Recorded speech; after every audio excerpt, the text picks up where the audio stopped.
Hi everyone, hope you're doing great today. I'm really enjoying these half hexies and I love working on this project. I wanted to show you some tips.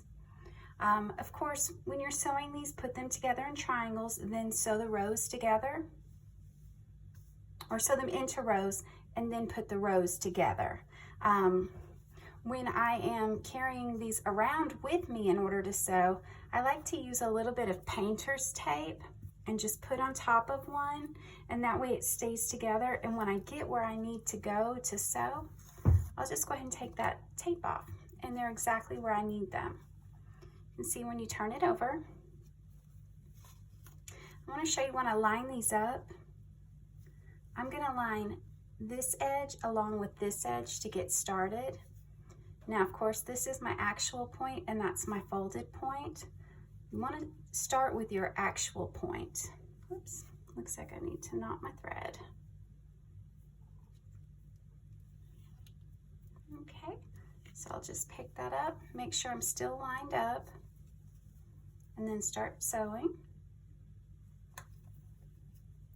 Now right now I'm doing a whip stitch. When I get to the corner or the Y intersection, I'm going to work on a flat back stitch. So here we go. You guys know at the very beginning I always like to loop it back through and do a small stay knot there. And these are about 1/16 of an inch apart all the way down. What I'm using are 1.5 inch hexies cut in half. And they can be store-bought hexies or ones that you cut yourself. And just remember, if you're using the same size shapes, you can actually interact them with other same size shapes. And I'll show you an example of that as well.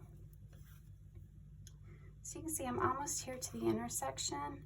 I'm doing my whip stitch, which is where my pieces are pretty sides together, and I'm just going down the back. I'm almost to the inside seam.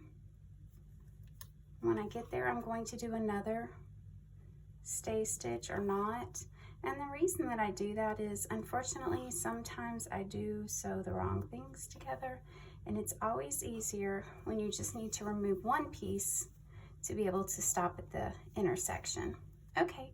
So you can see now I've already done these two sides. Now when I go down this side, I am going to do, of course, a knot. And this is called the flat back stitch. You can put the tape on it to do this, or I actually just hold it in my hand. As you can see, I'm not as quick with this stitch as I am with the whip stitch. So there you have it. Okay, so I promised you that I would show you how you can use these shapes along with others. I'm going to go ahead and stack these up and get them out of the way and show you. Here is a 1.5 inch hexie that's been basted. And then I have a bunch of 1.5 inch hexies that have been cut in half and then basted with fabric. So you can see that you can get a very unique pattern by doing this. So then I could put another one here and keep this going. And wouldn't that be cute? Anyway, I hope you like this. Please subscribe. Give me a thumbs up down there at the bottom. And then if you have any comments or questions, I'm happy to answer those. You can find my Facebook page down in the notes for this video. Anyway, happy sewing. Thanks and have a great day.